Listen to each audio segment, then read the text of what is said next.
NHL Nightly with your host, the sports, a.k.a. Pierre Lebowski, a.k.a. Jeremiah Maxwell. And with him, as always, maybe Pearlo, Wisdom, and Rico in Barry. Hey, what's up, everybody? This is NHL Nightly. I am the sports beer, Jeremiah Maxwell. With me, as always, is Pearlo Wisdom. And, of course, Mondays is Occupancy Mondays. We'll see what's up with Rico. Hopefully he's here. I don't know. Maybe he went to the Leaf game. I'm repping the Dougie G. The Leafs win in overtime. No thanks to the officiating.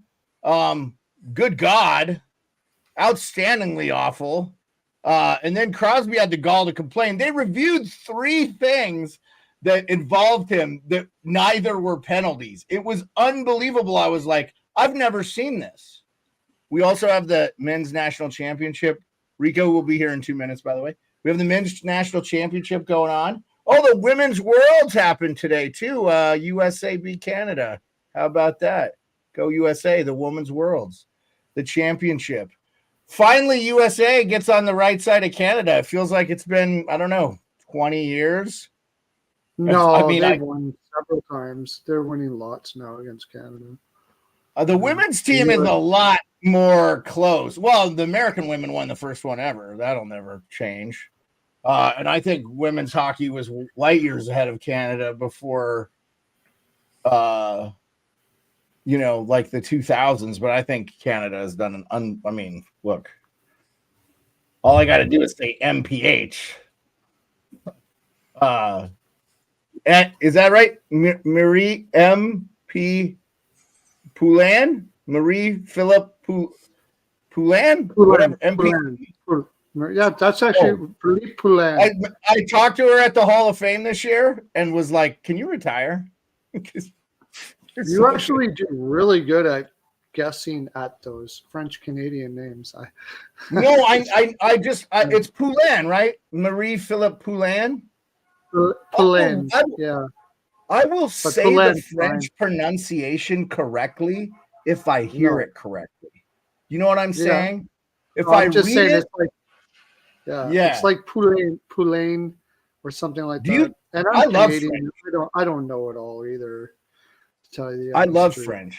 I love French. Anyway, love it. Love that language. Wished I speak it fluently. Okay, so we have 13 frickin' games tomorrow, and a bunch of them are going to be power play. Yeah, there'll be some power plays. I'm not a fan of that card tomorrow. That's going to be a tough card tomorrow. There'll be a bunch of playoff games, right? Like straight up playoff games. We've got teams like I even like Leafs Devils because now, Toronto is only a few points behind the Panthers because of the skid they went on, and Toronto could take over home ice. I'm going to tell you why that's a good thing for the Panthers, because I think they will play better as the road team in that series. So I'm not saying Toronto doesn't want to get home ice. I'm saying they should, but they have something to play for. They're playing the Devils, who don't have anything to play for, but that's still going to be a good game. And I think we're seeing now, if you're playing non-playoff teams, that's the worst thing that can happen to you as far as I'm concerned, because it's the playoff teams that are laying stinkers, and it's the non-playoff teams. Arizona's been on fire. Columbus has been on fire. Chicago has beaten teams. They beat Dallas. Chicago ended Dallas's winning streak. Just unbelievable how good. We have Rico here. We'll get him in here. Gabby Oates, I know why it's been a long time we haven't seen you, because the Ottawa Senators have been brutal, and I wouldn't have shown my face anywhere either if I was a diehard Senator. But we love you, Gabby, and I'm so glad you came out. Yes, HTH, I'm rocking the Dougie G because the Leafs won in what they are dubbing the Dubas Bowl. I'm going to call it the worst fucking officiating bowl I've ever fucking seen. 5 power plays to 1 by the end of the second, and it was a fucking joke, the calls they called on Toronto. And the calls that they didn't call on Pittsburgh was laughable. Like I said, I was watching the Pittsburgh Sportsnet feed, and Colby Armstrong, love him, love you, Arm Dog, shout out. They were showing the hit of the night from Jeff Carter. It was a cross-check to freaking Bertuzzi. He got cross-checked right in the back. Even though he had the puck, it should have been called cross-checking. It wasn't a hit. It was a cross-check. It was a fucking joke. And it reminded me of all the fucking years I watched the Caps just get fucking jobbed by the Pittsburgh Penguins. And I can tell you, there was like splits where they had like 19 power plays to the Capitals 6. You know, because Ovechkin, Backstrom, Semin, Mike Green, those guys aren't skilled offensive guys that can draw penalties. Again, what does that remind me of? Oh, Austin Matthews, Mitch Marner, John Tavares, Willie Nylander, Morgan Riley. Yeah, Toronto has no. Is Toronto the second greatest offensive team right now in the league behind Dallas? Maybe. Yes, I think, right? Or you could say they're you could throw Edmonton up there too. I guess Edmonton's probably top 3. Unreal, right? Like unreal how good Toronto is. The fact that did they finish that game with 1 power play? Was that the final? You can't tell me the league's not been in the bag for Sidney Crosby for 18 fucking years. What an absolute joke of officiating that game was. The officials should be fucking I think they got 2. Yeah. Oh, the Leafs got 2. Oh, by the way, they scored on one of them. Their go-ahead goal.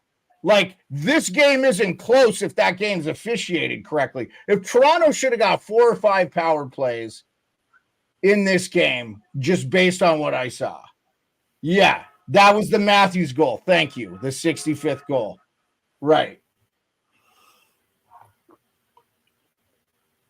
It was unbelievable. I'm not saying I don't think Pittsburgh can make the playoffs. I'll tell you right now, as a guy who hates that franchise, I think it's the worst thing that could happen to them. One, now they're going to have to surrender their first-round pick up to the Sharks.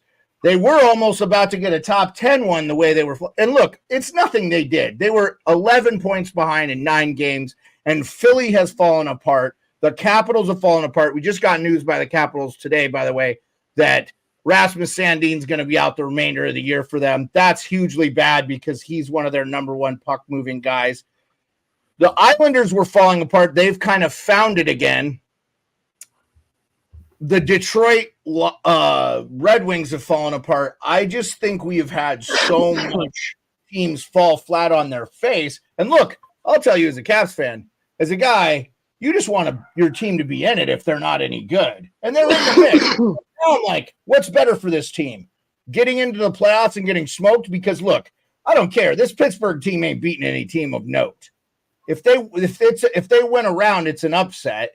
And they're just not. They're just not. I get it. Crosby's a smart player, and Malkin looks like he's returned to form a little bit. But I don't know. What do you, I've gone for 8 minutes here, guys. What do you guys think? Well, I mean, at this point, even if you miss the playoffs, you're still giving up the pick. So you might as well make the playoffs. So, because it's a top 10 protected, right?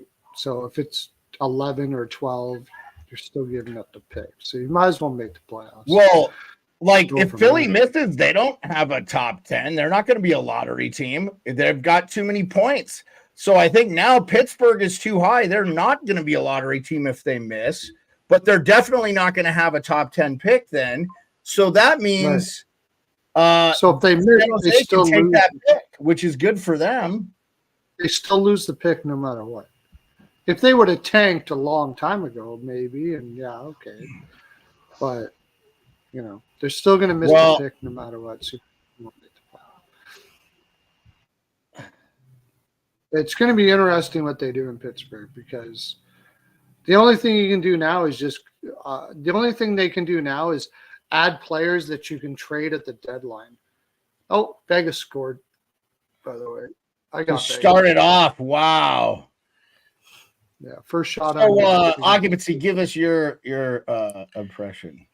No, Beard, I kind of agree with you on most of what you're saying here. You know, these teams just fell flat on their face when it mattered most. Philly faltering, Washington not doing their best. And by Washington not doing their best, they've lost 7 straight.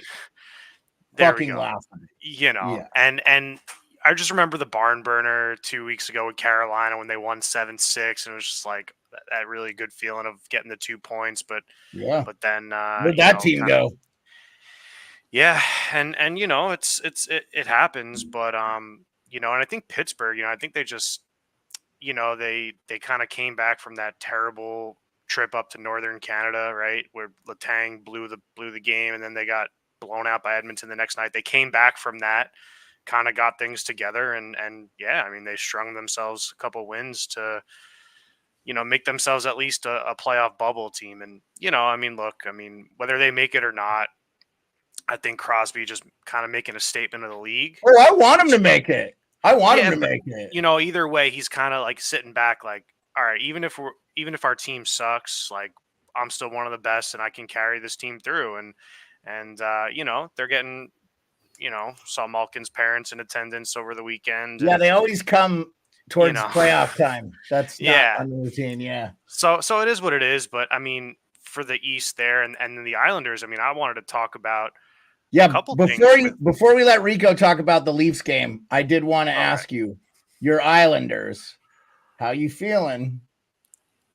Could they steal a playoff series? Maybe, but that win versus Nashville, I was worried about Nashville coming out. They just crushed St. Louis at home. Big character win for Nashville, and then they went to the island, and I wasn't sure what kind of intensity they were going to bring. But Varlamov, he's been around. He plays really well under Waugh. They had that relationship in Colorado. And he got a shutout versus one of the hottest teams in the league. So that was and they were playing well. Barzal and Horvat were hitting pipes. I mean, they look really good. So it's awesome for the fans of Long Island, and that they can jump on ship and get stoked for the playoff run. I mean, that's awesome. Shout out our friend Cam, Isle 3. Yeah, no, I mean, it's great. It's great. But, I mean, I think if the playoffs started today, what they'd play either the Rangers or one of these other I mean, I forget. I'll tell you. Let Rico go on his thoughts on the Leafs game and how greatly officiated it was. I think Toronto could have won this game 3-1, 4-1 easily had they gotten a single call. They pressured when they were pressuring. They were just dominating in the zone. Rico, I know you watched this game. Pretty badly officiated. Where were you coming out on? Yeah, this? I saw that. I kind of had to split screen with the Jays home opener as well too, so I was kind of looking off and looking over and looking off. But I had a few bucks. Are the Jays hitting in the home opener? Did they get some hits? Yeah. Good. My buddy's down there in the catch bar. He waited like 3 hours to get in line because he bought tickets way up in the 500s, and it's first come, first served to get to these spaces in the dome. So they waited like 3 hours in line today to get to the catch bar right on the front railing in the outfield. So took a picture of that earlier. But I had some money on Bunting. I thought Bunting would come out at least get a point. He looked good. He's been a good ad. He's third overall in points scored by players traded at the trade deadline. He's been money. He's good. Go ahead. Yeah. He's been money. The thing that's concerning me about the Leafs is it's been 6 games since we've got a goal from William Nylander too. This guy's got to wake his ass up. That's only other comments. He looked like he just didn't have his speed. I don't know if the ice was shit or I didn't see speed from him, that explosive breakneck speed that he feels like he can turn it on. I mean, he was skating fine. I just didn't notice that, that pop in his skate. Am I off here? Did you? I think the only pop I noticed tonight was that jersey you're wearing there. That's a beauty there, Beard. Oh, yeah. We're going to celebrate the Toronto Maple Leafs win because they beat 2 fucking teams tonight. The Pittsburgh fucking crying bins and the fucking referee zebra fucks that were on the ice tonight that were fucking awful. And you guys know, I'm not a Leafs fan. I'm a big Doug Gilmour fan. Killer. Shout out. My favorite player of all time. But him and Ovi. But,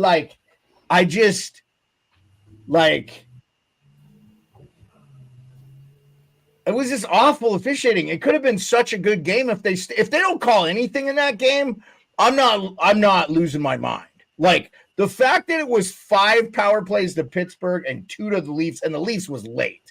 Their last power play was the second one they got was late. So I don't know, man. Like I was not having it. I was like, let nature take its course. Pittsburgh will get in if they're good enough. Again, I personally want them to get in.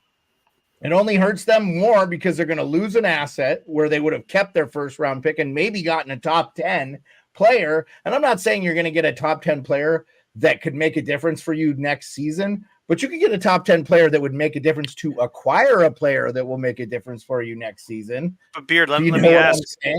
I mean, you say you want Pittsburgh to get in, but I mean, then do you not care if the Red Wings or the Islanders don't? I mean, what spot? I would love to see the Red Wings get in. I think I would rather see the Wings in than the Caps. I mean, I would love to see Ovi get in just because I think everybody has doubted this team all year, but it's not happening. Lindgren looks tired. Yeah. Like it just it's over. But I'd rather the Wings in than Pittsburgh. Yeah, oh, dude, that's a no-brainer for me too. But no, I think the Wings would be a tougher out, honestly. But like, if they're healthy 100%, you got guys that are ballers like Perron and stuff on that team. Yeah, we'll see, man. Like, so you guys wanted to know right now if the playoffs ended today, most teams have played 78 in the East. Your first round matchup would be the New York Rangers against the Detroit Red Wings. Okay. So that would be sick. 1, because Kane played for the Rangers last year. 2, an original 6 matchup. This is why it's cool to have Rico's Red Wings in the East again. I would love that. The Bruins would play Tampa.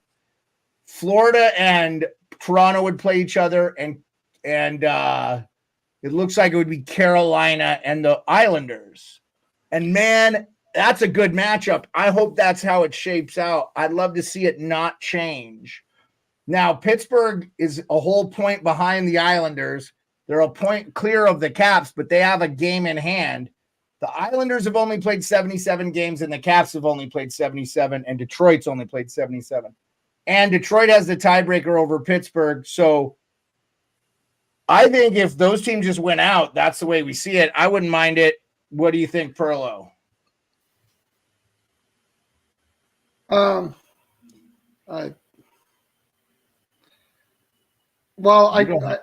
hate to say it, but I want Pittsburgh to make it because I have a future on them to make it before the season started. That's fine. That's good.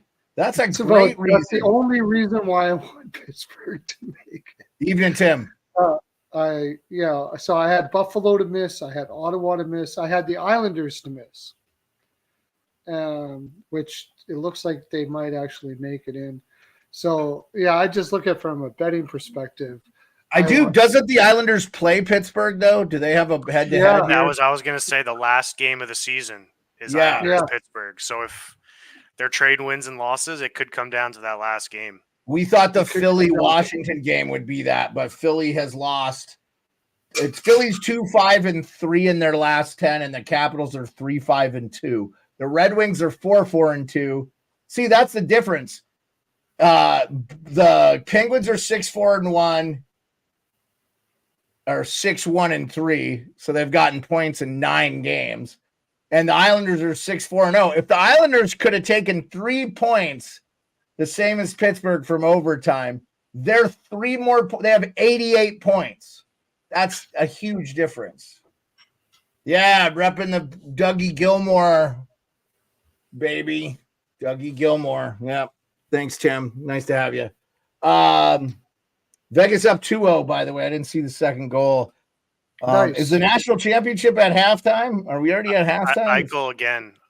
Eichel again. Jack Aces, huh? 2 goals on 2 shots on Sealoffs. Not pretty. I mean, I'm telling you, everybody's panicking about Vancouver and Edmonton's going to. But I also heard the same people saying that Edmonton could catch them. Like, dude, could catch Vancouver, that is, was poo-pooing the Vegas Golden Knights, who have been shit. Really? They're 7-2-1 in their last 10. Okay, they lost to Arizona, who is potentially losing their team. Like, have you guys read what was put out today? Yeah, the governor of The Scottsdale, mayor of Phoenix, said- Scottsdale, basically, look, yeah, I'm just telling you, I don't know what it is about the Arizona Coyotes in that market, but I think it has a lot more to do with the owner than it does the team, the players, and the people around it.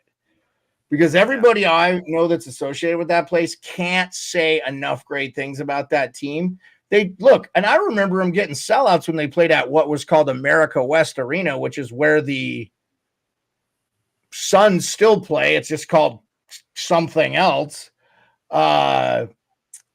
Yeah, Tim, I mean, look, the 27th of June, if they don't win this thing,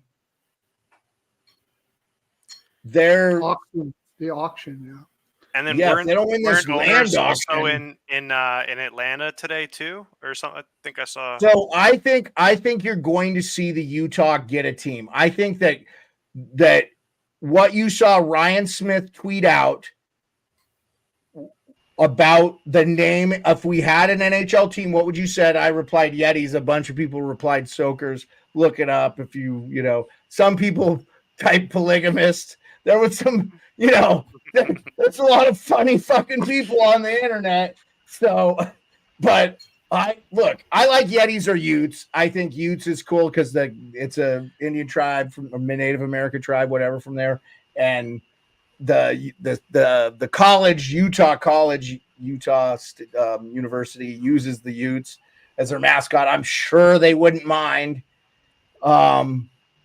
And I believe Arizona will get another franchise, and to balance out the West with a 34th, you'll see Atlanta get a franchise. Atlanta or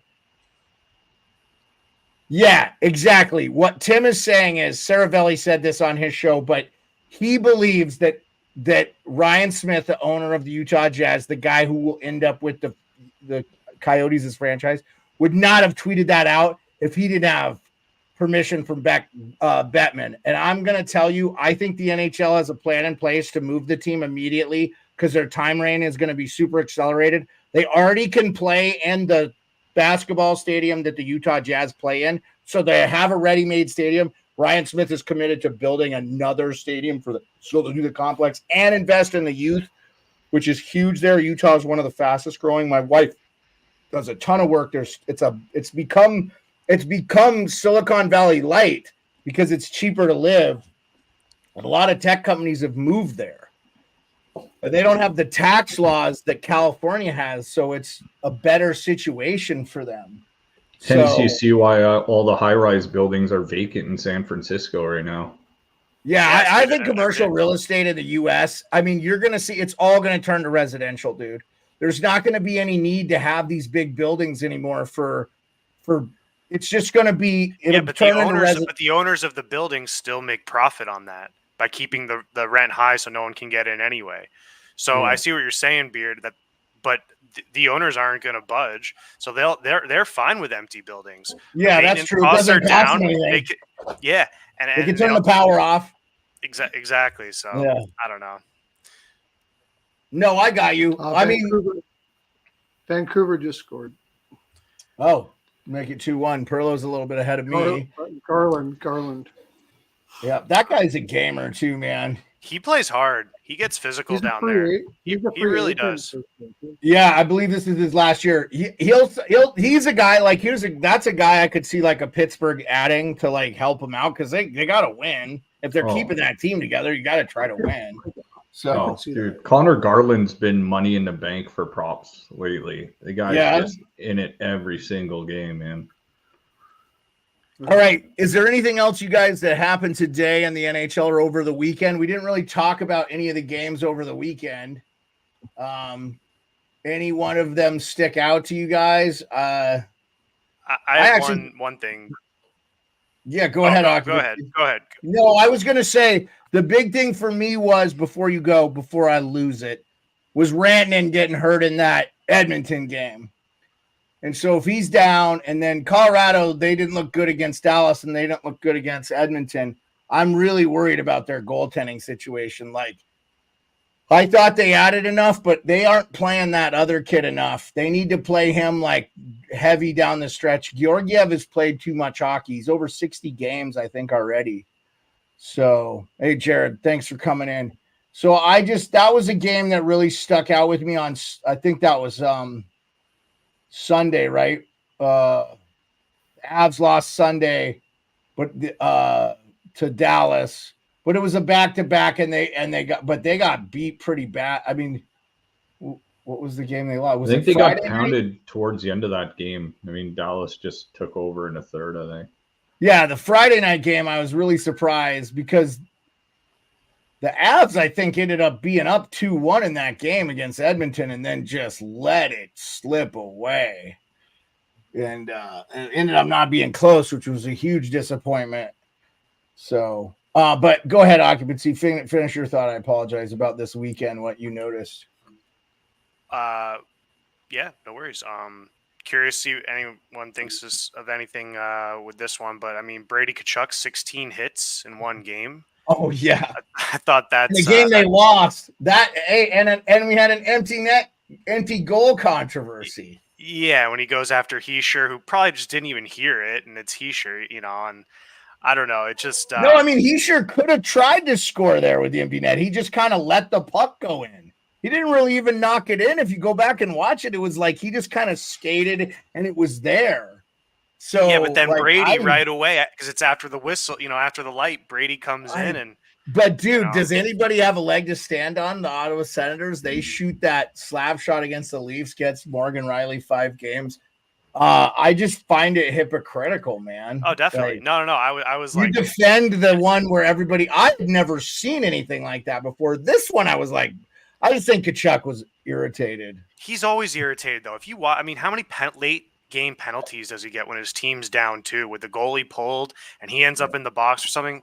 I don't know. He's an interesting player.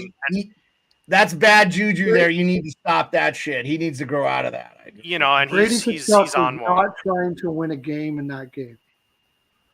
Yeah. Brady Tkachuk was being angry all game. He didn't care about winning. You don't make 16 hits. You're putting yourself out of position all game long. That's like football level shit. Yeah, you're just putting yourself out of position all game long to hit people, and that's it. He's just mad. He wanted to hit people. It was all about Brady that game. Sorry. I mean, people love Brady. Well, they lost the game. Oh, look, Pearlo. I'm on your side with this one, and I don't know. I 1,000,000% think the most disappointing team this year was the Ottawa Senators. Absolutely. Part of it is because you can't tell me. Brady should never have been captain. Never. Not in a million years. Well, who would you make there on that team? Oh, Giroux all day. Well, now, but when it happened, he wasn't even on the team. So who would you have made prior to I wouldn't have made anybody captain. I wouldn't have made Brady captain. Not a chance. I wouldn't have made anybody captain. Before I would make Brady captain. There's no way. Wait and try to find a captain because Brady's not a captain. He's too young. He's too dumb. By the way, have you guys noticed Tomas Hertl tonight? How's he looked? I know he's out there tonight for the I don't think he's going to do too much tonight. Yeah, he's kind of just. I mean, it's kind of been the Eichel. Well, I mean, he's missed a lot of time, right? Yeah, he was out a significant amount. Yeah. Speaking of Hertl, though, and the last thing, Beard, I want to talk about the weekend games. Yeah, is a special shout out to the Sharks and Devin Cooley getting his first NHL win, and William Eklund getting his first NHL hat trick in a game where they somehow got to beat the Blues again, who just can't beat San Jose for some reason. So Cooley is a San Jose kid. So it's just nice to see him get the win. He had blown 2 third period leads in his previous 2 starts. So nice to see him get the win there. And for a team who just struggles all year, their prospect pool and then these young kids getting something to get a little happy about in April. Well, and they're going to have another high pick added thanks to Pittsburgh doing well. Right. And not going to have a top 10 pick. They're going to be out of the lottery because they've worked themselves back into the playoff mix. So even if Pittsburgh doesn't make the playoffs, they probably lose that first round pick, which is good. I believe that's good for the San Jose Sharks there. I know a lot of people have said Greer's done a really bad job getting assets back in Carlson, but I think, he was kind of between a rock and a hard place. Yeah. Yeah. So, I mean, what would you have done differently if you were him? He got max for what he could get for that contract. Especially since Carlson only gave him like a couple teams he could go to. Yeah, I get that, Pearlo, and I don't disagree with you at all. Let me get Occupancies. I'm glad you chimed in, though. I appreciate it.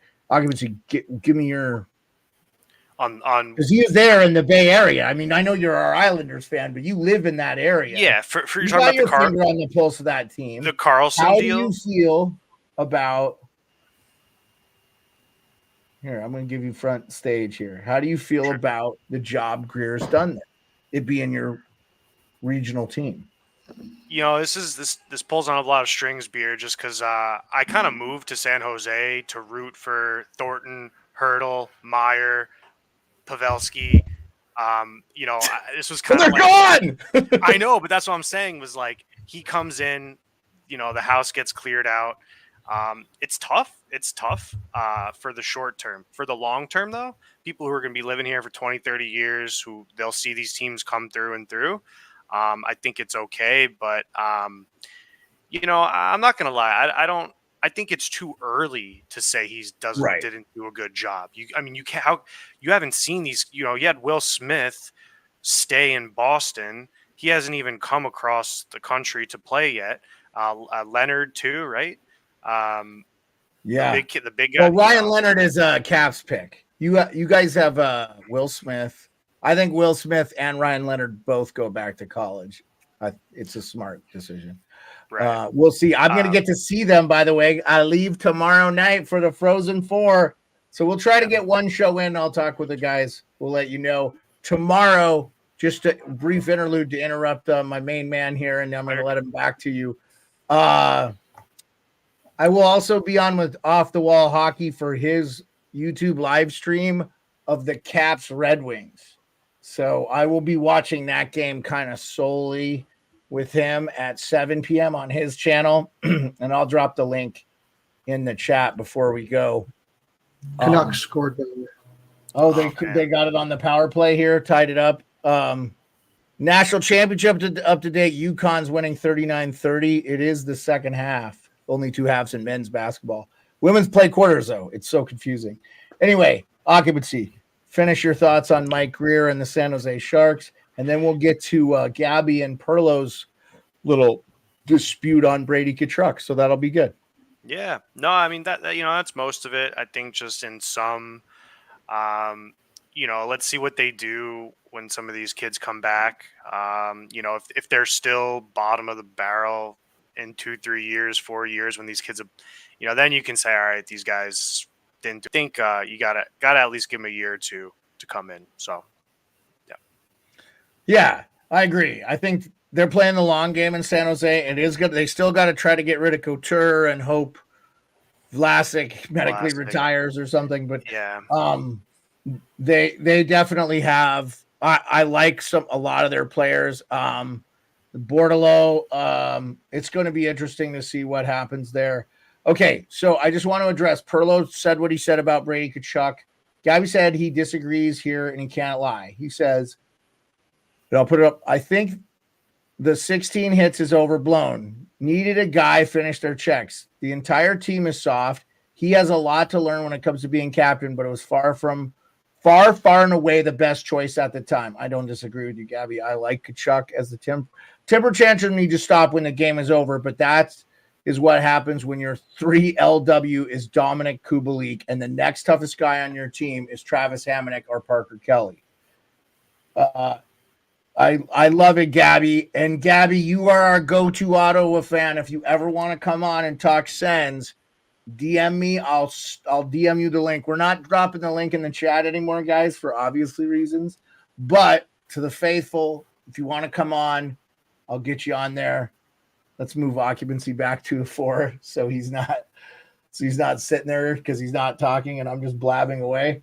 So we'll do that from time to time.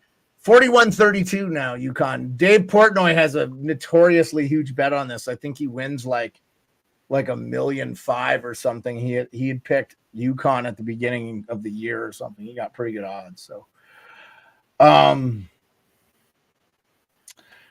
Tim and Gabby are having their own convo. We love it. It's great. Thank you. Like over 20 on people. the Portnoy thing though, Beard. We don't know how much he risked to hedge himself into that spot. I'm not gonna, I don't know I don't see his plus minus, but a lot of these guys with the big bets, did they burn 2.5 or 3 to hedge himself into this one? No, I don't know. So, yeah, he bet.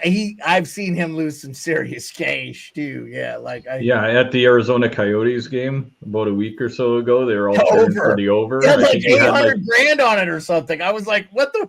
Are you fucking insane?" Even if I had that kind of money to burn, like if I was a billionaire and I could bet 800 grand on a Coyotes game, I would maybe bet 1,000. Like, what are you doing? Yeah, UConn was plus 650 to win the tournament at the beginning because I did put some money on them. Yeah, I mean, who else you get a bet on? They were far away. Everybody I'd heard. I watched zero men's college basketball. I know we're getting on a college basketball trend. I don't either.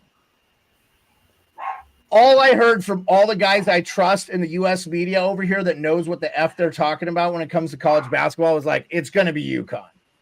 And they play in the Big East. And I'm sorry, I don't care what you say, SEC, ACC, Pac-12, what the fuck ever. The Big East is the best fucking basketball tournament. Has been, always fucking will be. It does not matter if those teams aren't ranked. They are the nastiest fucking teams. St. John's plays in Madison, used to play in Madison Square Garden. They used to be bigger than the fucking Knicks. They play in the Big East. So, and I just like UConn's a Big East team. And they're always good. And they win championships. The women and the men. They're a straight basketball school, and when they're good, they're good. They're dominating this game. I knew they were going to pull away. You could tell they're just better coached. They're better. It's everything. Nothing against Purdue, but like they're out. Like UConn just got 2 offensive rebounds and scored, and should have got the foul call. Anyway, it's 2-2 in this hockey game. Let's get back to hockey talk. You know what stat I saw, and it's getting pretty incredible on the run this guy's had, is Panarin in New York for the Rangers. He is now 40 points ahead of the second guy. He should be getting legit Hart Trophy. And Johnny Lazarus has been saying this, and I'm with you, Rico. It's garbage. It's garbage, the lack of love. It's actually quite garbage that the 2 guys that are getting a lot lack of love happen to also be Russian. I wonder if that's on purpose. I mean, Trocheck wasn't always a top tier player, like going through Florida and Carolina and stuff, until he came to the Rangers, played with solid third line guy though that you want. Yeah, but he was no near a top line guy. But all of a sudden, man, Panarin's kind of are paying him to be a top line guy though, Rico. So I feel like he's right where he should be based on his salary commensurate in regards to Trocheck. I think Trocheck's underrated a little bit, man. He's gotten better as his career went on. 6-7 a year or something, though. But he has gotten better since his career's gotten. I love the guy, by the way. I'm not besmirching, by the way, New York Rangers fans. I love Vinny Trocheck. Please don't come at me on Twitter because I didn't seem that they're like with the fucking piranhas of hockey Twitter. The fucking New York Rangers fans. If you say one thing wrong, they will fucking come for your life. So poor Johnny Lazarus took it in the shins this weekend because he said, wouldn't it be kind of cool to see Patrick Kane score an overtime game winner just for a little bit of revenge against the Rangers? And the Rangers fan, you would have thought he committed the unpardonable sin. And he's a Rangers fan, by the way, and he covers the team. Anyway. Gabby says, I want to just like Gabby said, he just says, change is massively needed next season to be a good season, but we need to fill out the team much better. The other thing I would be concerned with if I'm an Ottawa Senators fan, and I was curious, they've got a problem at center now where they had depth. I think they need to move Chychrun because that's the guy they can trade. They're not going to be able to trade Shabbat, and they're not going to want to trade Sanderson. So I just think, by the way, we had the overtime game winner against the Caps. Just nasty freaking goal. And even better play by Brady Tkachuk, just blocking all of Charlie Lindgren's line of sight. He just Sanderson didn't overthink it. He just knocked it in. I think the solution is to move Giroux into the middle, and I hope that Norris is okay. Yeah, I think Norris is done. He's injured every year. It's different. Ottawa's got to look elsewhere, and honestly, they don't need to look elsewhere. They need to get like 2 third-line players for Norris on a team that would take a shot at him and move Shane Pinto to the second line because that dude is the future. So, I mean, and tell Stützle not to dive because you don't want to get a reputation as a diver in this league. Whether he's not diving or not, he's not going to draw the calls that he needs to draw. And but you know what? To jump in, Beard, and I think Stützle benefits huge from Alfredsson being there. And when Alfredsson comes and takes the reins, right? Because he's kind of, aren't they saying, and maybe Gabby knows too, isn't Alfredsson going to be the head guy next year? I don't think they know. I mean, they may not have a choice, by the way, because look at the teams that could be replaced. We have 2 interim coaches right now, right? In the Kings and the Blues. Okay. Buffalo could make a change. Columbus, that's an interim tag too. And I don't know about you, but they're going to have a new GM. So I think they're going to have a new coach. Look, I get Berube and McClellan are out there. Those guys are getting scooped up quick because hockey GMs are unoriginal fucks and they cannot stop rehiring the same guys. Lindy Ruff's out there. If he gets a job again, I think it's going to be tough. You're talking about there's a lot of teams that are going to need coaches and not a lot of good coaches. You're going to have to definitely promote some young guys. I keep hearing John Gruden's name from the Toronto Marlies. But I'm just telling you, if your team, like, good on the Islanders, Patrick Waugh is staying.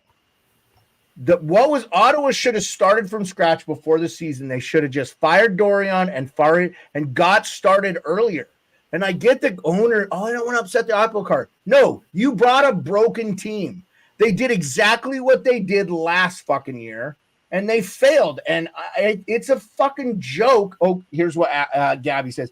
But I think the consensus is that Alfredsson is going to have his say in who the next coach is. So that is assumed he isn't the running whatever. So, yeah, Gabby, I don't think they have a clue, and I don't think Alfredsson wants it. Yeah, I don't think Alfredsson wants that fucking headache either.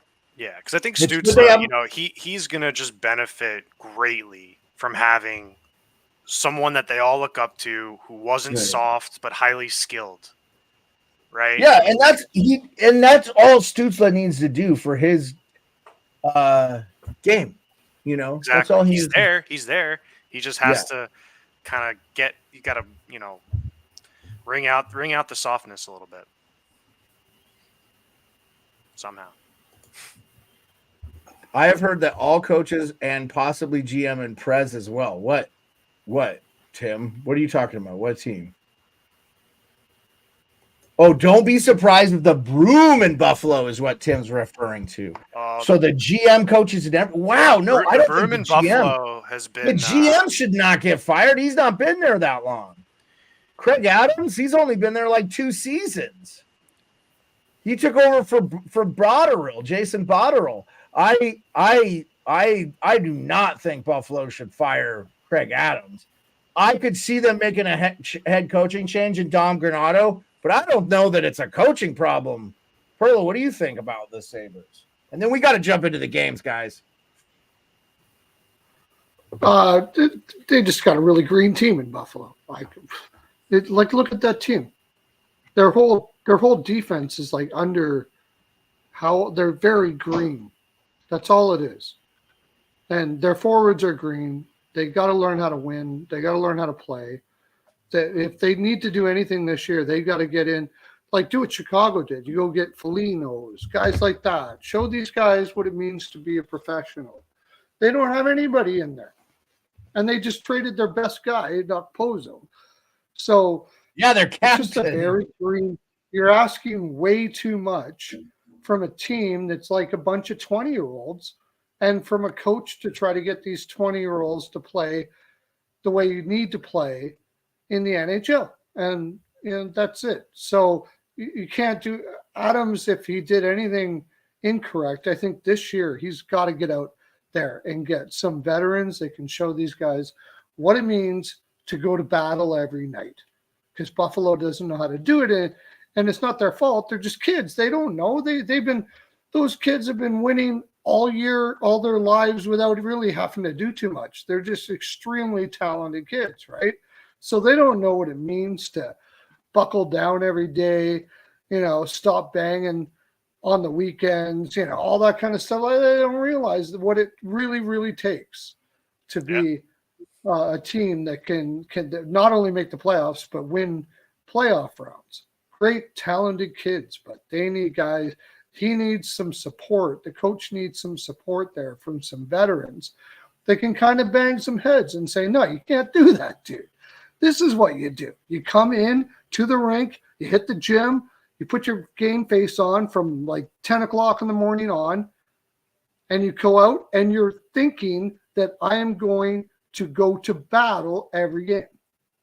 And kids, it takes a while for them to figure that shit out.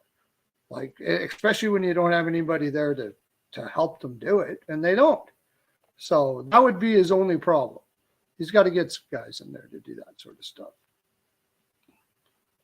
That's what I think about Buffalo. That's why I didn't take them to make the playoffs this year. A lot of people were all over it, but I didn't see where they were going to go to war every night or even half the time. Like, look at Nashville.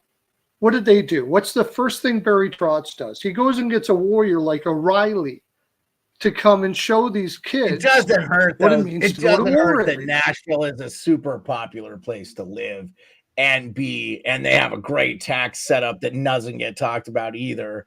So, like, I'm just saying. Well, you're right. Maybe they have not had Adams the tried problem. to get those guys. Like, Edmonton ain't getting the free agents they're getting. You think O'Reilly considered going to Edmonton? If O'Reilly went to Edmonton, do you think they would have won the Stanley Cup this year? You're absolutely right. It's possible that Adams tried to get some guys like that, but they didn't want to go to Buffalo. It's very possible. Yeah. I mean, that's the problem with Buffalo. You got to be a Canadian kid from, like, Niagara. And that's what they need. That's their demo is north. They need to draft Canadian kids from Niagara and draft upstate New York kids and New England kids that won't be far from home, that will understand that Buffalo isn't that big a deal. Am I wrong on that occupancy? What are you? You're laughing like no, because it's right. It's right.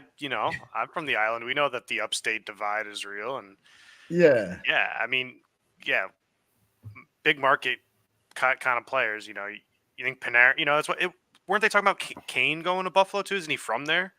Yeah, they should have. They didn't show any interest in him, and they literally could have used him. I heard one of their beat writers saying, "This is exactly what they need in their lineup is a skilled winger to go along with Thompson, and just like they could have used him huge."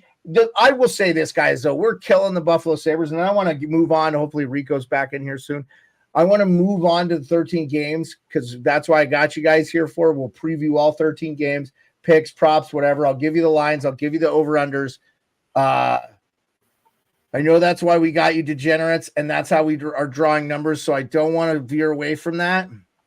But the Buffalo Sabres did not get goaltending whatsoever until Ukko-Pekka Luukkonen got named the starter, and then it was too late. So I just think they rushed Levi and then made the right choice to send him back down to the AHL because he needs more time. And I think they got to keep Luukkonen, and then they got to figure out another plan because maybe you do have Levi next year. Maybe he's ready. Let's just see how this AHL season finishes up. But I think he's a year or two out, period. And that's where they got to go. The good news is they got everybody locked up long-term that's young. Now they got to make a decision, though, too, because you have Dahlin that's a left shot D. You have Owen Power that's a left shot D, and now you have Bowen Byram that's a left shot D. Now, I've heard Dahlin doesn't mind playing the right, and him and Byram were playing together. I think did Byram get banged up? That's the big thing with him, right? So, anyway, let's jump into the games tomorrow, guys. First out of the boot, frickin' barn burner. Hurricanes in Boston. And that was a good game. They just played each other over the weekend. That was one of the good games that we had. The over-under in that game, Hurricanes Boston, is 5.5. We'll just start clockwise here from my view on my screen and go with Mr. Pearlo Wisdom Occupancy and then finish up with Rico. And then we'll go back the other way for the next game. Pearlo, what do you like here, Hurricanes Bruins? No favorite in the game. Over under 5.5. A little bit better odds for the Bruins. It's a pick 'em there. Yeah. Yeah. And it probably should be too. It's a tough spot for both teams. I just think there's certain games where sometimes teams just want to come correct. Boston just I think they put their stamp a little bit on their season. The last game that they played. Sorry, I should have been more in front of this before we got started on it. Yeah, they don't play again until. Yeah. I think they put their stamp on their season there. I think Carolina still wants to get. I don't know. I just feel that Carolina wants to get on their horse a little more. They kind of sputtered a little bit. Just feels like a spot where Carolina will win this game. Boston also has 3 days off before they play I think it's their last game of the season against Pittsburgh. And it just feels like a look-ahead spot where it's kind of like, the season's almost over. Where Carolina is still in a mode where I think that they need to get themselves more focused, and not focused isn't the right word, on the upside of their how do I explain it? I don't think that they feel like they've got there yet where they need to be in the playoffs, where I think Boston may kind of feel a little bit like they're okay here. So I'm going to take Carolina on the money line on that, especially when Boston has 3 days off at home before they go to Pittsburgh. I think there could be a lot of stuff going on in their households and stuff for the 3 days. It just feels like an exhale spot for Boston, where Carolina, on the other hand, they still got St. Louis. They still got Chicago. They can finish off the season with 3 wins in a row right here. And I just feel like they want to do that. This just seems like a Brindamore spot, and they'll take it down. Go ahead, Occupancy. Yeah, for this one, agree with what Pearlo's saying here. Pearlo's talking about Boston taking the division right from Florida with that win over the weekend. Florida can't catch them anymore. I don't think so. I think Boston's sitting well. Carolina's going out, for a business trip here. Quick turnaround revenge spot. They just lost to Boston 4-1. So, this would kind of be a Carolina draw split. Yeah. Yeah, I like what Tim's saying in the chat too, drawing the under. I could see this being a low-scoring game. One thing with Boston is they're 5 points ahead of Florida, so they want to hang on to that first in the division as well too. But then you got Carolina chasing the Rangers, which are 5 points behind. So Carolina, here we go again, playing 4 games in 6 nights. It seems like their break wasn't quite as long enough, but I kind of like Carolina in that spot too, just because Boston has an easier road for their last 3 games. They go to Pittsburgh, they go to Washington, they're at home against Ottawa. So I don't think they need to go full on out against Carolina here. And I think, Carolina being on the road, I don't mind them. They're trying to keep the momentum up after a couple wins as well. So, Carolina's got St. Louis, the Blackhawks, and the Jackets too. So it's not like a real end of the season, So, this is a toss-up. This will be a low-scoring game, I think. I think Carolina will probably pay a little better. So I'll probably take Carolina in this game too. I like a Pasternak goal scoring prop. Tim York likes the draw and the under. So we're going to just go right back to you, Rico, for the Caps Red Wings. I just want to remind everybody watching or listening on the podcast later, I will be live with Off the Wall Hockey. I dropped his link in the page. for the Capitals Red Wings. He will call the game play-by-play, and we just chat. It's a good time. He's a great host. I've done it half dozen times with him now, and I really enjoy it. And it's a great way. I mean, this is all I do this so I can talk to friends. Hey, what's up, Subhuman Gaucho? Anyway, love talking hockey with you boys. Gonna want to hear Rico's Caps Red Wings. What do you got here? The Caps are a plus 130 road dog, rightfully so. They have been awful. The over-under in that game is 6. Rico, take it away, buddy. Yeah, I mean, the Caps have been trying to make the playoffs for Ovechkin, man, and realizing that after losing 6 straight, they're probably going to be better off getting into the mix to maybe get They're celebrating. so kind that they've lost 7 straight, but yeah. get a better pick. So I mean, I like Detroit in this spot. I think being at home. I mean, Washington did beat them in their last meeting as well too, and that was a couple weeks ago. So I'll take Detroit here at Little Caesars Arena, being at home. Detroit's got a good home record, 22-12 at home, 16 losing record on the road for Detroit. So because they're at home. How about an OV goal scoring prop gets his 30th? I think that would be what. Take that. Take the OV prop at the Detroit win. Yeah. Go ahead, Occupancy. Yeah, I can't. I'm getting a pretty tough read on this one. I was on Buffalo yesterday, and Buffalo. Detroit. Yeah, yesterday, Detroit. Oh yeah, for the Detroit game, yeah, because Buffalo been playing well because they're not. And Detroit was faltering and lost to the Rangers, and I don't know. So I can't get a good read on the side here, but I kind of agree with the over that Tim's saying in the chat. I think we could see goals here on both sides. But just tough read on the side for me. Subhuman, you got to be talking about the game that's live. He says, how about a JT Miller assist and a JT Miller PowerPoint prop? Did you hit that? Is that happened already tonight? I haven't been following that game closely. We are talking Red Wings, Capitals. Pearlo, give us your thing. All right. Miller's got 2 assists. Well, Darcy Kemper is projected. I'm taking the Wings. Well, I got to say this in defense of Kemper. The last game he played, it wasn't his fault they lost. He played out of his mind good. In fact, I think he should get this start. He's deserved it with his play. And I would give it to him. He's actually, his last start, he looked real good. And for a guy that was supposed to be the starter, and he's a guy that I think does very well when he faces a lot of shots.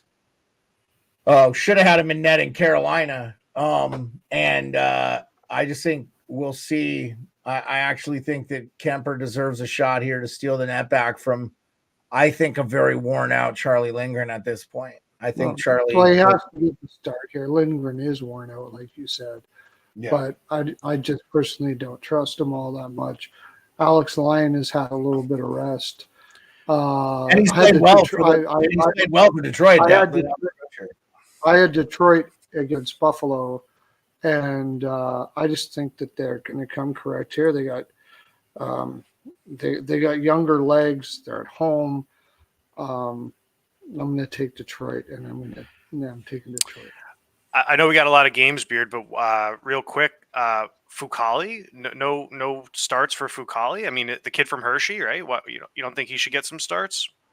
Yeah. So he actually has come up and played in spelling points at times and played well. You would have to ask Brian McClellan that one, Occupancy, because I don't know. I haven't even heard Caps fans clamoring for it, honestly. Okay. Maybe if they're out of it here, or they just like as a Hail Mary that like if they lose their next 2 games, they're done. They literally have to win basically out. Yeah, they're not going to put him in for one of these. No, but they could just because it was like, oh, Hail Mary. Whatever. I thought he was all right. I thought he was all right. I think he came in one year, a couple years ago, and had a shutout. Anyway, I'm going to throw it over to the Senators Panthers and just go around. Pearlo, you kick it off. Senators are plus 185 road dog. And they were on a heater, man. They were on a pretty good heater till they played that New Jersey team. That was what was surprising. The over-under in that 6.5. Go ahead, Pearlo. Yeah, just carry it around. And I think that's exactly what I'm going to do here. I think Florida will win the game, but I'm not sure they're going to win. This is the Tkachuk brothers game. Like it's going to be It's always an adventure, and it's always hardcore. So I normally don't like to take overs with Florida, but in this game, where basically Ottawa's out of it and Florida is going to get their mojo going, like because it's the Kachuk brothers game, I see goals. I like the over.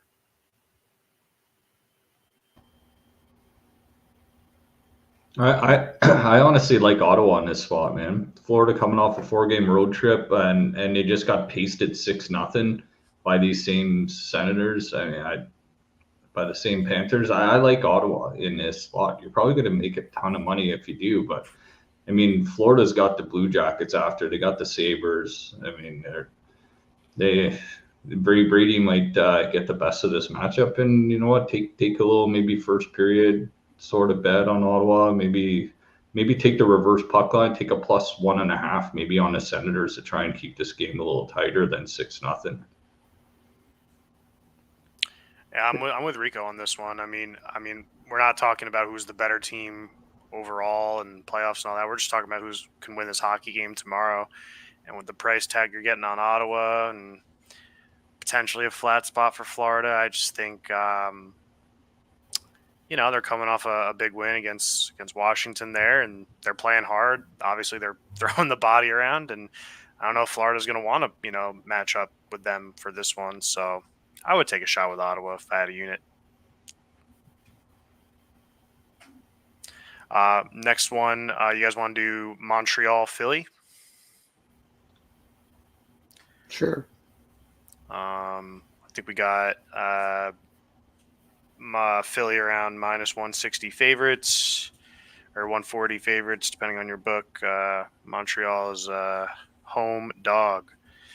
Let's start with Rico this time. What do you like in this one?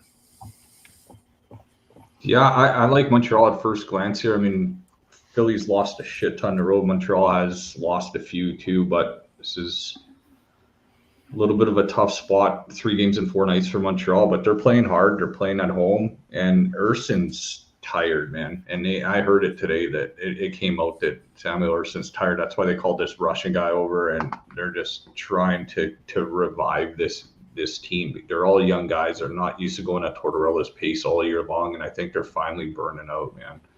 So at the price you're going to get for Montreal, it's probably not a bad play just to make a small play on the Habs, because you're going to have to lose a lot more to make the same money on Philly. So this is a Montreal spot, in my opinion, here. Playing against a team that has playoff implications. You're teaching young guys how to play well and play to win and play the competition. And you're at home at the Bell Center. Montreal's never going to lay up at home in front of their home fans. So I like the plus price with Montreal. Right on. Pearlo, Montreal, Philly. What do you got? The only difficulty I have with Montreal is, correct me if I'm wrong, but 2, 3, 4. This is 5 games in 8 nights for them. 1, 2, 3, 4, 5, 6, 7, 8. Yeah, 5 games in 8 nights against Philadelphia. I mean, that's pretty crazy. So maybe 9 nights. 9 nights. Sorry, 5 games in 9 nights.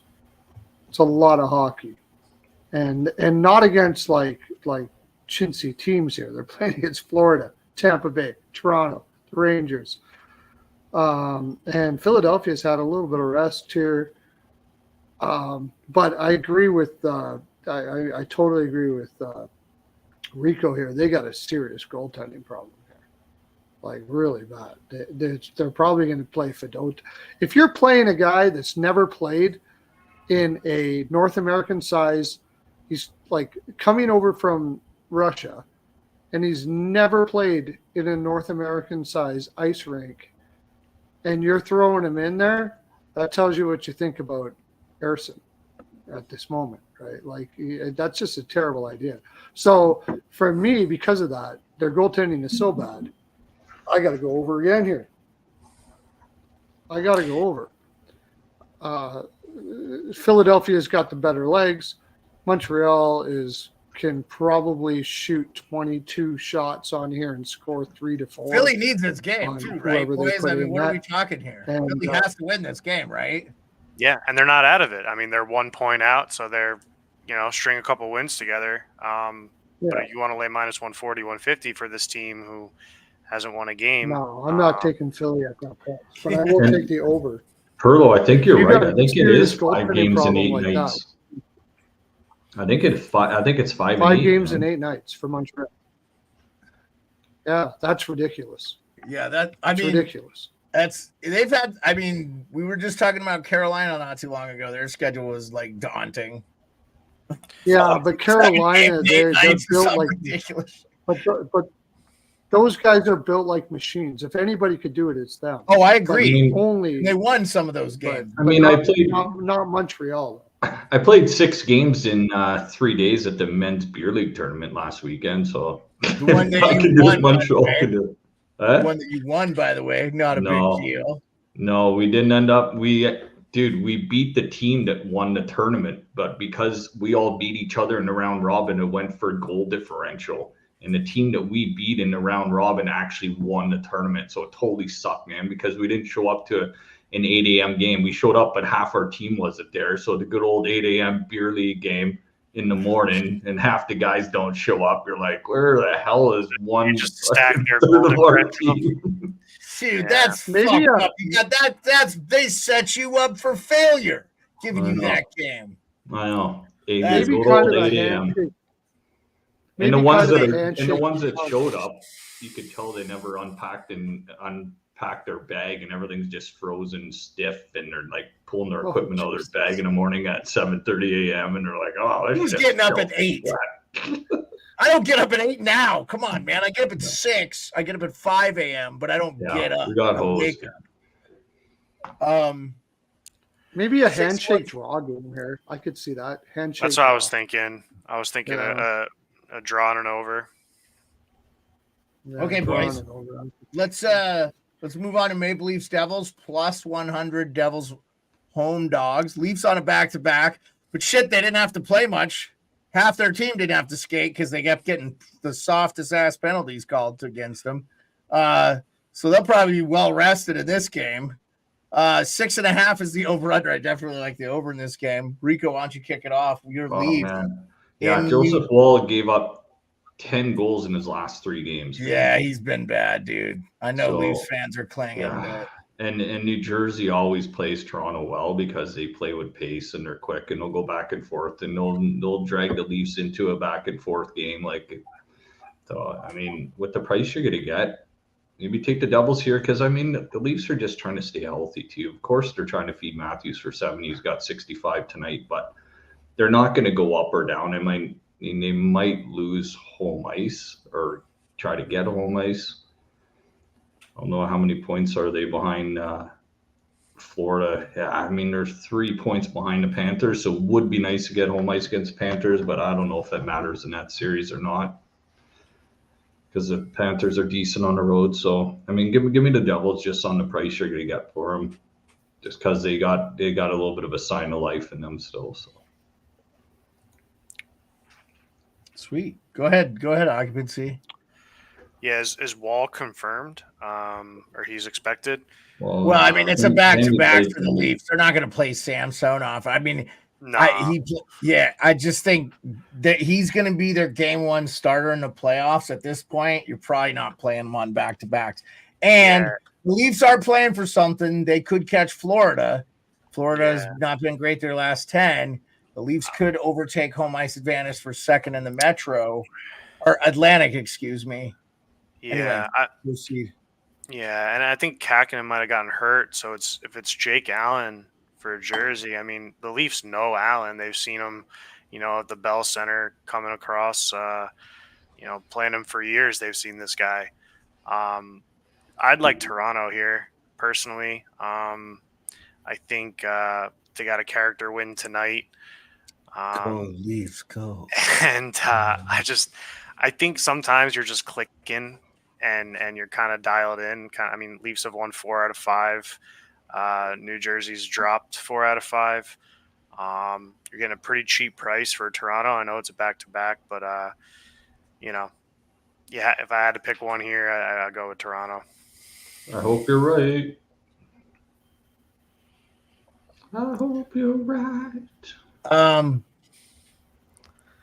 Pearlo, Maple Leafs Devils. You're not going to bet on the Leafs twice in a row, are you? Nah, I'll Kevin Ball and Brendan Smith is your top pair defense pair against the Toronto Maple Leafs. Hughes and DeSimone. That's why I'm not worried about New Jersey next year. They're going to figure out. This is an overall. This is an overall day. This is an overall day. All day. 6.5. I like it over as well. Totally over. Yeah. Toronto could score on this defense even if they were playing half-assed. I think Toronto could probably win this game, but this defense is an absolute disaster right now. So hey, speaking of which, we didn't talk about it, and I know we have a few games to talk about yet, some important ones. Subhuman Gauchos to sprinkle a little bit on Luke Hughes and assists last 5 straight. We're talking Leafs. Austin Matthews gets to 65. He tries Ovechkin's career high. It's the most goals scored in the salary cap era. Since Ovechkin 65, now Austin Matthews 65. Without a doubt, Austin Matthews is going to pass Ovechkin's single season it's the most goals scored since the salary cap era. We know Lemieux had like 80 or something. Didn't Stamkos have he had a 60 goal season. Was it a 60 for Stamkos? Yes, just 6-0. Matthews has already passed that. I thought he had a 68 or 70. No. There has not been a 70 goal scorer since Mario Lemieux, I believe. Teemu Solani. And before that, Brad Hall. And then before that, Wayne Gretzky, of course. Didn't McGillney get there? I think he did have one. Yes, McGillney did, but I think Teemu's is more recent than McGillney's. Believe it or not. Yeah, I think so. Yeah. Anyway, didn't Joe Juneau have like some ridiculous goal scoring? Like, wasn't he like the second most rookie? Didn't Pavel Bure have like? No, Teemu has the record. Didn't he score 73 in his rookie year? 76 his rookie year, right? Mm-hmm. Yeah, so I believe that's the record. Yeah, that was crazy. That's unbelievable. That guy's still good.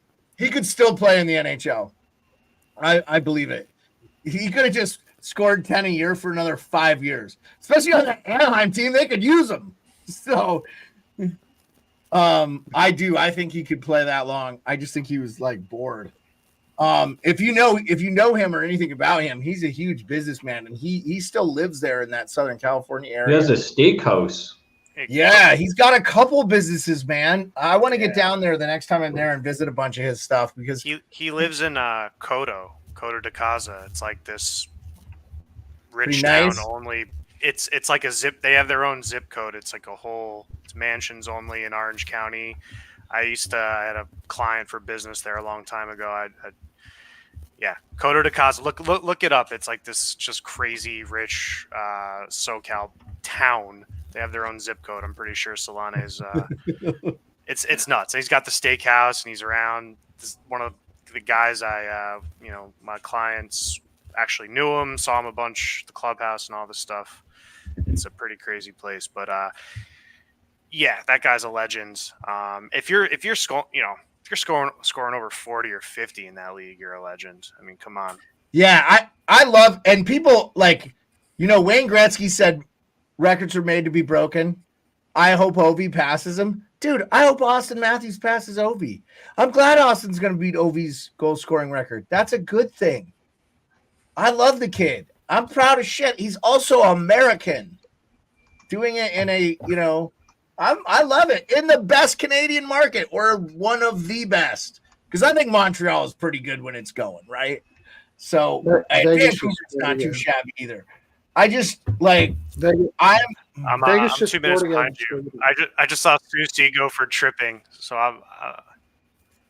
Oh wow! Oh damn! All right, I use this because Barbashev ain't no diver. This weird streaming service.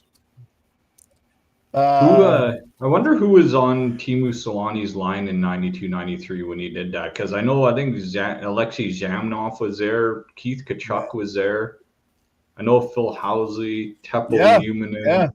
Was I'm just Howard Oh, Chuck there? yeah. Teppo Numanen, great defenseman. Hey, let's jump into the next game. New York Rangers versus New York Islanders. Islanders plus 110 road home dog. I want Occupancy to kick this one off. Occupancy, you are our guy. You are our resident Islanders fan that lives on the West Coast. Yeah. What do you like here, man? Oh, over under is 5.5. Yeah, when you're betting on your teams, it's a different kind of cap. There are people in our community who bet for their team every game, no matter what. If they're a fan of a team, they go with that team every game. I don't really do that with the Islanders here, but at the same time, I think they're playing well and they're dialed in. I don't know how motivated the Rangers are for a game like this. They're just coming off a big win against Montreal and Detroit. The Islanders need the points, as we've been saying. A big win against Montreal, yes. Exactly. But no, I mean, at the end of the day, if you force me to bet this, I'd probably take the over. But Scar B going with the Rangers, Islanders. Get out of here, bitch. Dude, I'm in a chat. I'm in a chat with all Rangers fans, and I almost lose. No, my shit it's my wife. I'm giving her shit. No, I know, but I talk to Rangers fans every day, and it's no, it's dude, hard. they're fucking hard. brutal. She's an awesome one. She's a great Rangers fan. So yeah, no, for this game, I mean, I don't know. Maybe Scar B can help us with the cap. I mean, do you think the Rangers are, gas to the pedal, or do you think they're coasting a little bit here at the end of the season? Dude, if she wants to come on and talk live, I'll let her. She can come in here. I would love it. But the fucking Rangers get up for these Islander games. These fucking teams hate each other. You go to the Garden now. My dogs freak out. You can hear the guy whistling.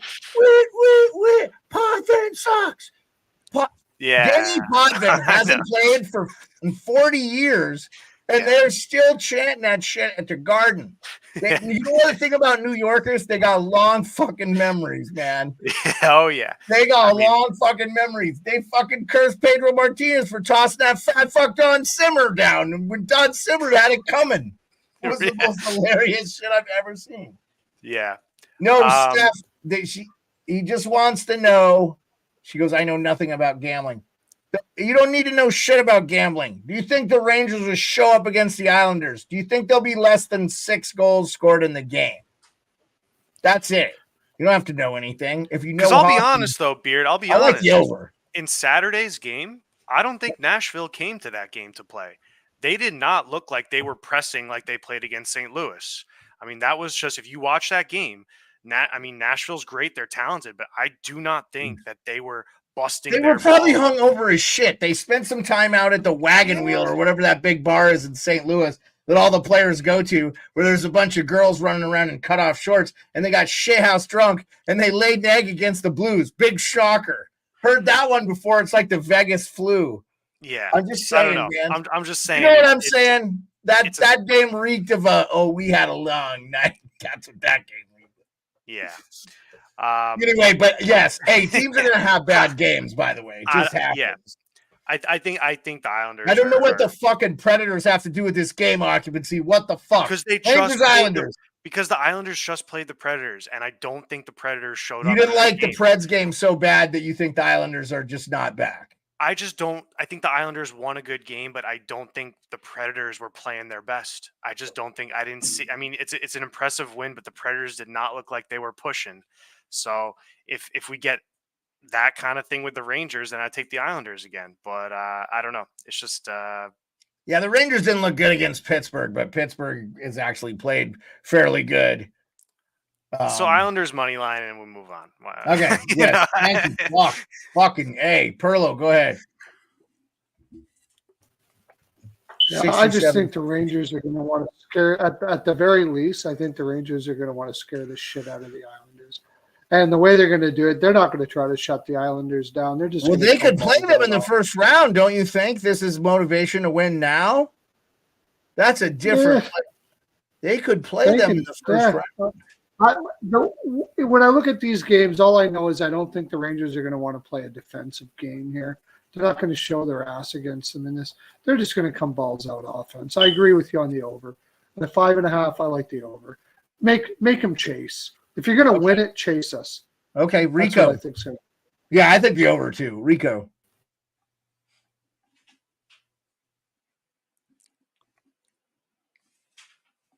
Rico, you're muted. Sorry. You're muted.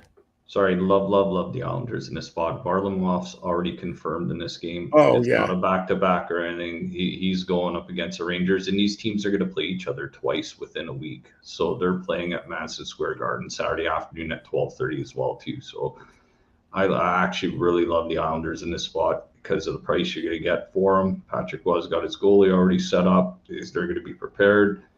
And I think they just want it more. And again, they're going to Madison Square Garden after this. So I think they got to win this one just in case they go into a hostile environment 12:30 Sunday afternoon. That's not going to be an easy win. So you better beat the Rangers at home or you're going to have a tough road ahead of you. So I think Patrick was going to have the guys ready. So I'll take the Isles in this game.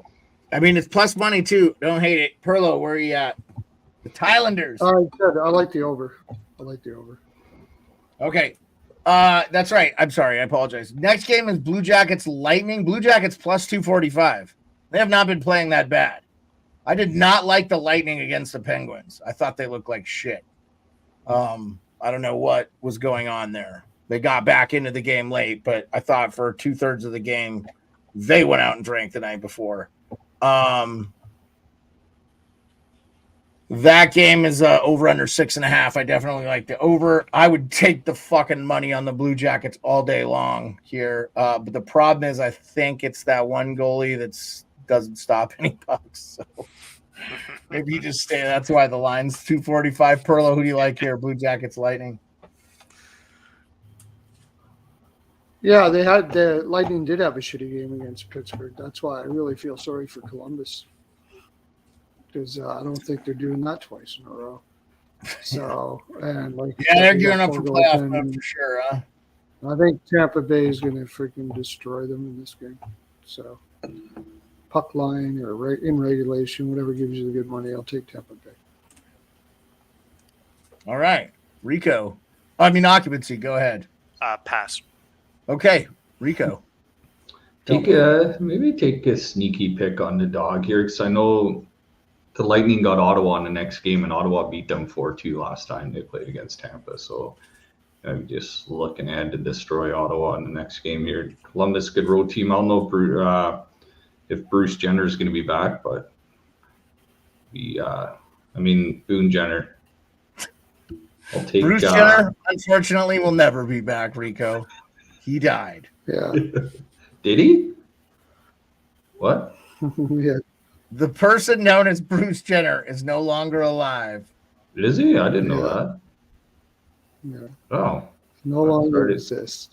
I'll explain to you after the show is over, Rico. All right. Okay. Take Columbus. Fill up your pockets. Okay. Take the Blue Jackets. All right. Why don't you jump right into Sabres Stars? Tell us who you like there. Ukko-Pekka Luukkonen. Oh, you like the Sabres? I don't know. They could run and gun with Dallas if they get a little bit sloppy. Could happen. I would have thought they would have done that against Detroit, and they look pretty bad. I just don't know how much they care at this point of the season in the Buffalo Sabres. And they are heavy underdogs, plus 170. The thing is, Dallas has the Jets at home right after this, too. I get that. The Jets are playing the Preds on this day, too. That's the next game we're going to talk about. So they're both going to be off back-to-backs. I don't think there's any clear advantage there, with the exception of the fact that Dallas will be at home. Love the over in that game. 6. I agree. Yeah. Take the over, and it's not worth betting Dallas. I mean, if you want to put out a lot of money to make less money, you can go ahead and do that. But I don't know, 2 good goalies in the net for each team, and it could happen. Dallas could overlook the Sabres, so take some Dallas player props. Take Wyatt Johnson, Stankoven. Jamie Benn's got 10 goals in his last 10 games. If you want to make money, put a unit on Jamie Benn to score a goal. He's 1 for By the 1 way, in his Brock last. Besser scored his 40th of the season, and he knotted it up for the Canucks. It's 3-3 with 6:42 left in the second. For those of you that are in here wondering what's going on and don't have the ability to watch hockey, we appreciate you. I know I'm awful on the updates, but we're picking games. Are you good on Sabres Stars, Rico? Yeah. Give me player props on the Stars. I'm not taking a side. Okay. Go ahead, Occupancy. Yeah, I'm trying to find a way to back the Stars. Stankoven point. Move on. Yeah, I just pretty tough loss yesterday. Buffalo hanging on by a thread and let 3 goals up in the first period against Detroit. But that team has to win as much as, if not more, than Buffalo, because Buffalo really doesn't have a chance. Yeah, but I thought Buffalo played great on Friday night against Florida. So they're 2 Jekyll and Hyde. Yeah, they look like fucking world beaters against the Caps too. Isn't that funny how when they play your team, they're absolute fucking and there's awesome. words going around that Dallas is the team to beat in the West, maybe. So, I think they are. Yeah, so I'm not stepping in front of that. Over or nothing. Yeah, I like the over because 6 isn't that many goals, but I got you. Pearlo, go ahead and give us your thoughts on Sabres Stars, and we'll jump over to. It could be a letdown spot for Dallas, really. They don't really need this game, but I don't like you guys are saying, I don't really trust Buffalo to have when are they going to have a good game or not a good game. I have no idea. But I do know that Luukkonen has really sucked ass this last couple. Like, he hasn't been good at all. So I imagine it's probably maybe Wedgwood here for Dallas, I think. It's possible. Yeah, Ottinger will play the the next night in Winnipeg. Right. So Wedgwood and Luukkonen, it looks like they're struggling right now. 2 teams that don't need to, block shots or beat the shit out of each other defensively. I like the over. A lot of overs. I like a lot of overs. My buddy, that's all right. You're like Mr. Ice. Our buddy Subhuman Gaucho says Dallas is the team. Just bet the second period live or pre-flop. Nice. Okay. Yeah. Or an over second period. Ooh, they whooped Edmonton's ass this weekend, by the way, too. That was a signature win for them on the year. Jets Preds, Pearlo. Why don't you just kick us right off into that? No favorite in that game, and the over/under is 5.5. Don't hate it. That's in Winnipeg. Sorry, that's in Nashville. It's in Nashville. First game back off an Eastern road trip for Nashville. Which one they didn't play very well either. Yeah, they didn't play very well, so it's their first game back. UConn up 15 with 36 seconds left. Safe to say that they will be the national championships of the Division I basketball for American blah, blah, blah. I got UConn -6.5, but I also got the over 143.5. Well, it's 75 to 60, so you're not going to hit the over. You got to say foul them a million times. I mean, that maybe. UConn has the ball. They're just kind of dribbling it out. I think that's going to be the game. Back-to-back natties for the UConn Huskies, by the way. Anyway, Pearlo, sorry. Finish your thought on Jets with Preds. I mean, it's a really tough spot for Nashville coming off that road trip. Winnipeg has their mojo going a little bit here now, so I'll lean Winnipeg and probably the under, but I mean, this is not my favorite game, so that's what I'll say. Okay, you're getting a better price with Winnipeg, Occupancy, so a little bit. I like Winnipeg here. I think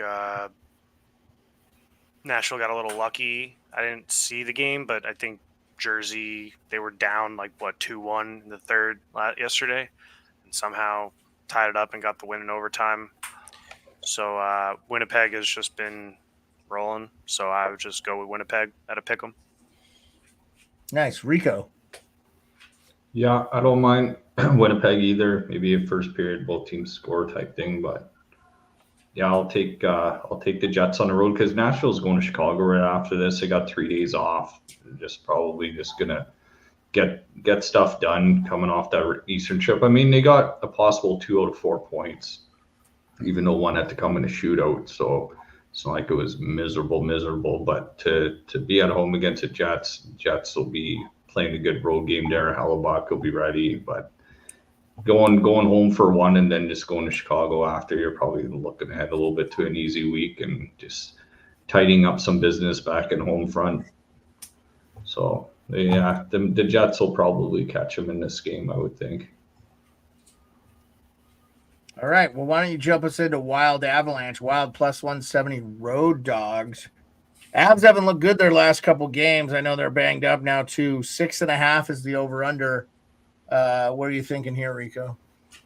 Avalanche puck line. Jonathan Drouin goal prop. He's playing on the top line with McKinnon. You've been cashing on him lately as well too. Arturier Lehkonen props. I don't know if Rantanen will be back or not, so kind of hard to say. But Avalanche at home, I'll take him. Minnesota doesn't really have anything to play for anymore. And by the way, I heard the thing on Rantanen is he's fine. Yeah. But I don't know. They may keep him out precautionary because I think at this point they might be having a tough time really improving their standing in the playoffs that much. Just I mean, they're now 5 points behind the Stars. I think it's clear Dallas is going to win that division. And I think they're just resigned. They're going to be playing the Jets. Either the thing is, do they want to be the home team, which I guarantee they want 4 games in Colorado over 4 in Winnipeg, just my opinion. Yeah, Colorado doesn't mess around here. I'd go Colorado puck line this game. Yeah. Occupancy. Yeah, it's a rare game where I'm only looking at a player prop. Colorado just smashed the Wild here, so I don't know. Wild are playing all right, but I don't think I'd take the Wild money line here. But Kirill Kaprizov is getting On points fire. in every game. Yes, you got to go back to March 2nd. Consecutive goals too, right? He scored in back-to-back games. So, yeah, so he's taking 2 in the over, last so. game, a nasty one. Yeah, so take Kaprizov goal, Kaprizov assist, and watch your bankroll just increase over time.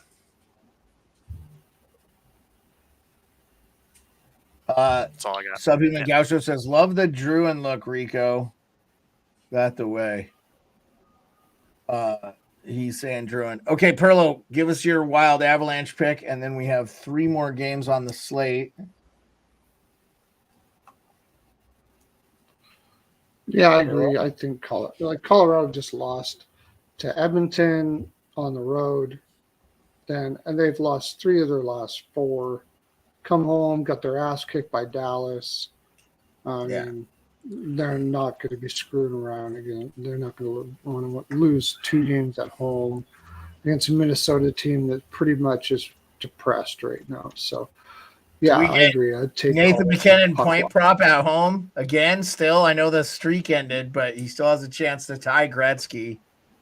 Yeah, there's tons of props you could take with Colorado there for sure. Drouin, there's lots. Yeah.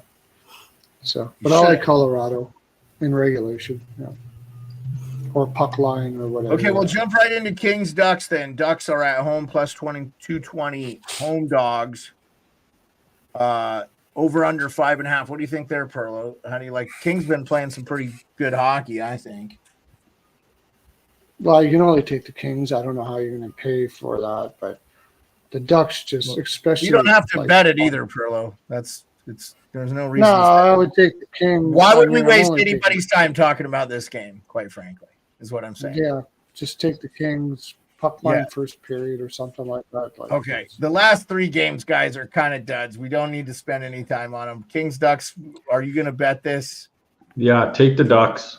Kings are at home again, at the Sharks, home against Canucks, at the Ducks, home against Calgary. You see that last game, it was 6-5 Ducks over St. Louis. They were just trading chances. Take the over in that game. They'll probably just roll the puck out. 5.5 sounds low for that. Yeah. For this team. Yeah. I like the over. Anaheim's playing reckless. They don't care right now. Vancouver just scored to go up 4-3. So they have come back in this game. This is a huge 2 points for the Canucks. And I don't think this hurts the Golden Knights that much. They've played a sound game tonight. They're not getting the goaltending they need in the playoffs. They better hope Aiden Hill finds his form, because I know it's Thompson. I think Hill's banged up, right? So he's out. But yeah, Garland again, I think. Jeez, that guy's fucking baller. Okay, Coyotes Kraken. I mean, if there's money to be made, I like how the Coyotes have been playing. They're plus 130. I really don't. I'd maybe go with the Shane Wright prop. He's been a house of fire for the Seattle Kraken. Where do you think here, guys? Just any of you chime in, and we'll move on to the next game, because I don't want to spend any time on this. It's basically an inconsequential game. It is in Seattle. Yeah, there's nothing to say about this, right? I mean, take the Logan Cooley, Dylan Gunther props and Bukestad or whatever his name is on the first line. They're cashing those 3 guys. Okay. And for Seattle, it's just anybody and anybody, so it's hard to. Yeah, Shane Wright though is like Shane Wright's been good since he's been the call up. I think you definitely get him a point goal prop or whatever. Probably get a pretty nice line on that. Okay, final game: Flames Sharks. I'll tell you, I'll take Seattle. First period puck line or something. Yeah, that's cool. Arizona's got Vancouver the next night, so they're not going to kill themselves against Seattle here, I don't think. So that's what I would say. Okay, cool, man.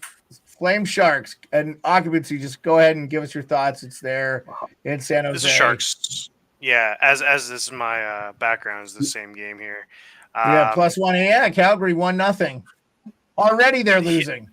That was 10. Yeah, that was 10 minutes in. That was actually the Gadjevich fight night. I don't know if you remember that one. Oh, you took this one yourself? You were at this game? Yeah, no, that I was at the. Look up on YouTube the Gadjevich fight. Where it's a guy who actually I haven't seen him in the league since that night. It was a pretty brutal one. My wife was like going crazy. She's like, "Why aren't they stopping?" That was an insane night. Made a bunch of highlight reels. I feel bad for the guy. I hope he's all right. I don't think the Flames should be a minus 240 here or whatever they are. So minus 218 is what I'm getting from FanDuel on the States. Yeah, I would. The Sharks are plus 180. I don't hate. Yeah, I think it's a worthwhile way to spend. Over under 6. Okay. It's a Sharks money line. Character win against Blues, and I think in a toss-up game, just take the plus money. Sweet. Eklund props too. Okay, Eklund props been paying. Okay, all right, guys. So just a quick reminder, I'm on with Off the Wall Hockey. I dropped the link in the chat earlier. You can find it or just Google Off the Wall Hockey. You'll be live at 7 p.m., maybe earlier, 6:30 Eastern, for the Caps Red Wings game. I will rep Caps and Red Wings jerseys in my background for him, so he doesn't have to he does his little penance. Anyway, if you don't know John Duncan, he's a great play-by-play guy. Since he quit doing this like full time, he's just doing it like once a week or so. The numbers have thinned out, but it's a really good crowd to just come talk hockey. So if you're bored and you want to listen to somebody other than the guys that call the games for the Red Wings and the Caps, which actually I think you won't be of that choice in the U.S. because I think it's an ESPN game. So I think it's John Buchagras probably for us in the States. For Canada, if Sportsnet's covering it, I imagine they will just because of who the teams are. They probably get ratings for those teams. Red Wings, I'm sure, do really well in Canada. Again, I'll be on tomorrow night, and then Wednesday is up in the air. That I'll set that up. That'll be at least Pearlo and Rico. I'll try to pop on. We'll just see what's happening.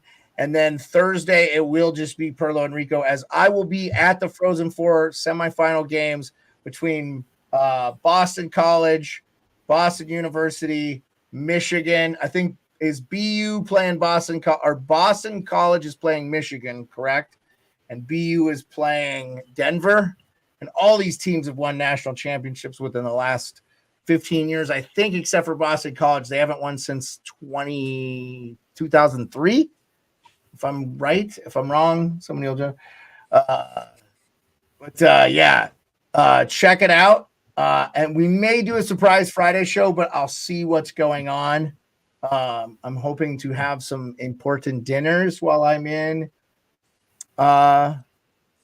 Minneapolis, St. Paul with some people. So hopefully that pans out. Nothing planned, but fingers crossed. Trying to make a go of this thing. Make this podcast a real one. Again, you can download it on Spotify and Apple iTunes. It's FFSN NHL Nightly on both those channels. Find me on the Sports Beard, YouTube, Twitch, Twitter, or X, and we were live on Insta tonight. So, and they've been letting us go over an hour, so appreciate that. We're up to almost 2 tonight. I was going to say final thoughts. I actually just wanted to have a discussion with you guys about hockey. Biz put this out there, and I think it's relevant. What's a bigger accomplishment? 100 assists in a season, which I believe it's been done 4 times, or 70 goals. What do you guys think?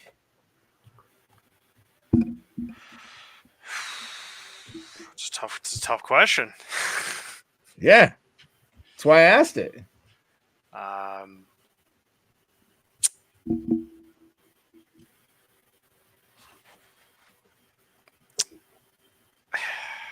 I mean, if I guess if the team is better off with 100 assists, it means just say what you think. Who fucking cares? The team. The team. What do you think? As a personal accomplishment. Yeah, which one do you think is more impressive? Subhuman Gaucho chimed in right away. 70. That was and that's what I went with. I just went with, to me, you put the puck past the goalie 70 times, or hey, you get some empty netters in there. You get 70 goals. Yeah. It's not been done that many times. It hasn't been done this century. Right. Swanee did it in 93. Yeah. I mean, he was the last one, and he had 76. And we've had guys score 80 too.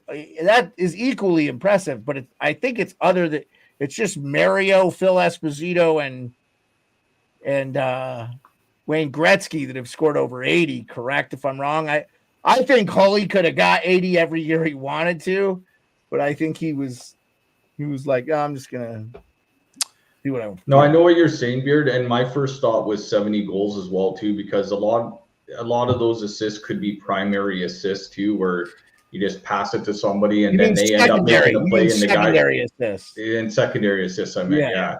So I mean that there's not a primary and a secondary assist stat out there as well too. I don't mind if they divided it. I think they should still count for assists, but if you separated it on the scorecard, you got an assist, it still counts as an assist, and obviously. But, I wouldn't mind if they separated primary. Yeah, like a 1A and a 2A or something. Just go primary, secondary. Yeah. P and S. P and SA. Primary assist, PA. Yeah. No, I think secondary assist. And then you could just do an assist total, right? Yeah. I mean, still, and they count the same, but, Yeah. Yeah. I think I go with the 70. I know playing hockey, it's a lot harder to score a goal than it is to make an assist. You just, and a lot harder because there's 2 chances for an assist and there's 1 chance for a goal. So, what do you think, Pearlo? You haven't said shit, or did you freeze? No, goals are the way to. Face totally froze. If anybody who gets 100 assists. I don't know. Has anybody got 100 assists and had less than 30 goals in the season? I'd like to know. Well, McDavid has 30 goals on the money right now, 30 goals. So, I don't know, man. Like, you'd have to go look at all the 100. I thought there's only been 4 times 100 assists have happened, and 2 of them are I Gretzky's. bet you that every time that they got 100 assists, they had over 30 goals. So, that goals are the hardest thing to do in hockey. There's no doubt about it. You can get assists in a lot of ways, second assists or whatever. And don't get me wrong, I mean, Adam Oates might have did it, maybe. I don't know if Adam Oates ever and had Gretzky did it 11 times, and Mario Lemieux are the only ones to have 100 assists in a single season. So it's Gretzky and Lemieux. So that's pretty rarefied there. So it's just, I mean, they're both really impressive, but I think 70 goals, for sure would be a bigger accomplishment. It's way harder to score than it is to. Not way harder, but it's very hard to score in the NHL. Very hard. So, yeah. I mean, I would take the 70 goals. I just think with the way modern scouting and stuff is now, the fact that, so there's been, Bernie Nichols had a 70-goal season. Mario Lemieux had a 70-goal. Brett Hull, Wayne Gretzky, Yari Curry. Hull did it again. Gretzky did it again. Solane did it once. Phil Esposito, Alexander McGillney. By the way, Alexander McGillney and Phil Esposito are tied for 5th. Then you have Mario, Brett, and Wayne all with 80 goal. And then, of course, Wayne had a 92-goal season in freaking 1982. Bernie Nichols. Gotta love Bernie Nichols. Yeah, Bernie Nichols is like a Zach Hyman. Bernie Nichols is kind of a bit like a Zach Hyman, but a little less gritty. Because I remember somebody asked Bernie Nichols a question one day. They're like, why don't you go into corners, Bernie? He's like, corners are for stamps and bus stops. I'm in front of the net. So the last time somebody had 65 was obviously Ovi in 07-08. But before that, it was Stevie Y in 1988-89. He had 65 goals. So Lanny McDonald had 66 goals in 1982-83. So Matthews would go past him. He'll move up to 21st. Bossy had a 68-goal season in 80-81. He also had a 69-goal season in 78-79.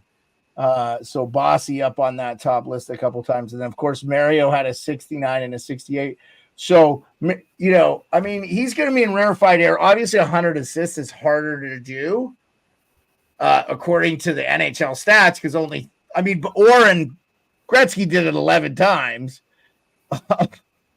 which is absolutely absurd. And the only other guy to do it is Mario Lemieux. So that is pretty impressive. I think Mario had a 98 assist year, the year he had 70 in like 1987-88. Which is just ridiculous. And the year he had 85 goals, he had 114 assists. Pretty ridiculous how good that guy was. So, but we all agreed on goals. I just think goals are more impactful, and assists are probably maybe an overvalued stat when it comes, especially if it's secondary. And I don't know how many that you could count those as secondaries in the past when he had. So I'm going to guess some of them were secondaries. I mean, Mario's best year, 114, was like Wayne's third best year. Like how good Mario was. And that year he had 85 goals and 114 assists. He had 100 PAMs. Man. You know what? He had 199 points. Wouldn't that suck? He was showing up to the rink every night with one thing on his mind. That was it. How's he going to dominate, right? Yeah. Well, hey, I appreciate everybody coming out. Check us out tomorrow. Again, I will be on live with John Duncan from 7 to right up to this show. We may start this show a little bit late, guys, like just 6:05 my time, so 10:05 Eastern Standard Time. For you guys, Pearlo for you like 8:05, just a little bit after, just in case that game goes to overtime. Usually the games are over by about 9:30, 9:35, but just be looking at the start time, guys. Might start just a little bit late just to give myself a time break. I might need a break. the good thing about doing a game with a guy is you got the periods and stuff. So I appreciate everybody that came out. Hopefully going to come live to you from I may go live on my own on Friday after the games just to see what's going on, but we'll see. It just depends on the internet at the hotel, really. All right, guys. We'll catch everybody tomorrow, same time. Appreciate y'all. Occupancy, thanks for being with us on Mondays, as always. We had 10 good games to talk about. Check it out. I'll have the podcast uploaded. I apologize for messing up the podcast this weekend. To anybody that would have downloaded it, it's my bad. Appreciate y'all. Peace.